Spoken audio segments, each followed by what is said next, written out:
Lapha ke sisemngcwabeni kaDlaba, sisemfihlweni kaSigananda Phumenkandla, ingadlangadla ye-revolution, insizwa eyaqala ukulwela umuntu omnyama, lokwathi inhlo abayazi kahle empilweni yayo, egijime nabo nje abo-Carney House bayayazi. Qhamuka khona-ke la Dududu emakhaya. Sizolifihla-ke leli qhawe namhlanje ngokukhulu ukuyithoba, olukhulu ukuhlonipha, ngokulazela i-character yalo ebeliyiyona elikumele. Insizwa le engazishintsha imbono yayo ngokuthi kumbani phambi kwayo. Insizwa lena always very clear ukuthi ubani oppressor, ubani oppressed. Insizwa very clear la ngaso sonke isikhathi ukuthi yini esiyilwelayo njenge-revolution, ukuthinta ezomhlaba, ukuthinta kwe-nationalization of mines, mining, banking sector and all other strategic sectors of our economy. Insizwa beyazi lena ukuthi le constitution lena ye-Roman Dutch law kufanele siyilwe ngakho konke singakwenza, ngoba le constitution idinga ukuthashonwa, iyona enika amajaji angabadayisi amandla ukuthi ekwazi nanokuthatha umsholozi amfake ngaphakathi ejele ngaphandle ukuthi ambeke icala amshushise. Le constitution iyona kanye enikeza amabhunu amandla ukuthi agoloze nomhlaba, awuthatha ngesibhawu, awuthatha nge-rape, awuthatha nge-violence kubantu abamnyama. Aqhaqasha kuyona le constitution. Le system iyona kanye create amajaji akwazi ukuthatha isibindi sokuthi umuntu omnyama olwela abantu abamnyama akafakwe ejele ngaphandle ukuthi azashushiswe.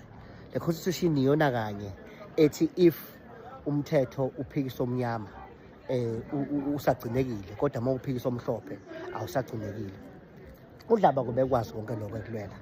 uDlaba ubazi ukuthi ingcindezi enkulu yezentuthuko isemakhaya, la kuhlala khona iningi labamnyama, bazi ukuthi ingcindezi yezentuthuko isemijondolo. Lapha abaningi abamnyama sebezama ukusondelela phela kwezomtuthuko, ngabe ezemsebenzi nokunye nokunye. uDlaba ubazi ukuthi ezabasebenzi, issues of workers, they need to be addressed right now ngoba safeva umqashi komncindezeli.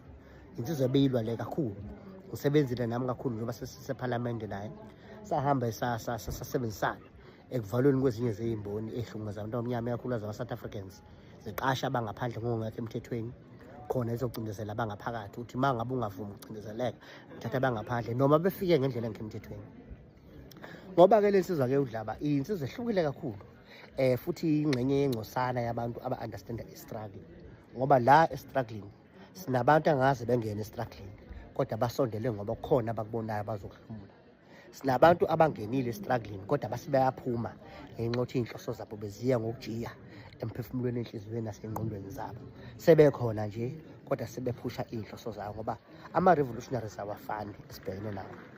uDlaba kubele revolutionary ebikwi-struggle ngokulingcindezelo, a real revolutionary ebibheke the collective vision yoku-liberate abantu abamnyama nokulwela i-transformation, ikakhulukazi besimazi laphana ku-radical economic transformation ebeyipolisi ka-ANC. Kodwa-ke ngokukhalipha-ke kwamasakabulu wakhongolose yagcina iphusho lwemuva, kwangathi-ke siyiwuchoko. Uma ukhuluma nge-RET usunochako kwakhongolose. Sabona kuxoshwa u-Ace Magashule, kuboshwa uPresident Zuma, nabo bonke abebehambelana nembono yakhe. Sababona oMahuma Opilo beguqiswa ngamadolo, bephendulwa amachalaha asephikise kade kumele. Kodwa kushezi wathi cha, angizokushintsha mina. Bengashintsha oMahuma Pelo labo, bonke laba bayesebona hayi sebengayishiya manje i-RET agenda, umshuluzi ayiphushayo ngoba benzele beqhubeke phela bethola ama-salaries. uDlaba lensizwe engashintshanga, sekushintsha ngisho ikhosathu iqale ihamba noRamaphosa, a non-capitalist. Akashintshanga uDlaba noma seqalile SSP, ebesazi ukuthi ngama-communist izosisiza phela si-understand sisuka kanjani kulo neoliberal economic system esibhekene nawo njengamanje, capitalism simuvele ku-socialism, then bese siyofika kwi-communism njengokwema-fundamental dictates of that economic system ebizwa ukuthi communism. Simdayisa noZuma, sihamba noRamaphosa, a non-capitalist.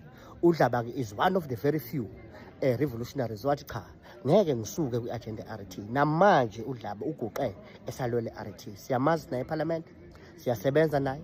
Umfowethu namhlanje uyafihlwa nanti itende, kodwa sithi Dlaba mfowethu sonke siyakwazi, and into obuyimele esaza silamanje sayimele, ngeke siyidedele futhi soqhubeka siyiphushe.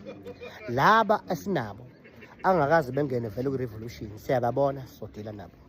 Laba esasingene nabo i-revolution baphuma bayishiya ngoba sebebona inhloso ey'ngcono, siyababona, sodila nabo. Laba futhi abafana nawe abaze badlule emhlabeni basazi ukuthi i-agenda yokukhuluma umuntu omnyama asoze nangelinye ilanga sanegunya lokuthi siyilaxaze phansi, soqhubeka sisebenze nabo.